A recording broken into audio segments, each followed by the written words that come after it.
বলে লিল্লাহি রাব্বিল আলামিন, আইন দিয়ে, আলামিন মানে বিশ্বজগৎ, আর আলিফ দিয়ে হামজা দিয়ে আলামিন মানে বিশ্বাসী।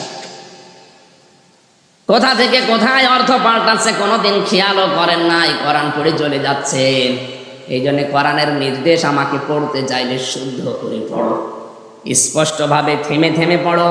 প্রতিটি শব্দ যখন আপনি বুঝবেন, নামাজের ভেতরেও মজা পাবেন। সাহাবায়ে কেরাম নামাজের ভেতরে দাঁড়ালে তাদের কথা হতো আল্লাহর সাথে, আর আমাদের নামাজে দাঁড়ালে কথা হয় প্রেমিকার সাথে। একবার গোপালগঞ্জের মসজিদে নামাজ পড়তে ঢুকে দেখি নামাজের ভেতরে মোবাইল এসেছে।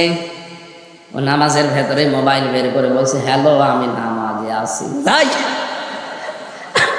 নামাজের ভেতর হুজুর কল আসলে করবো কি?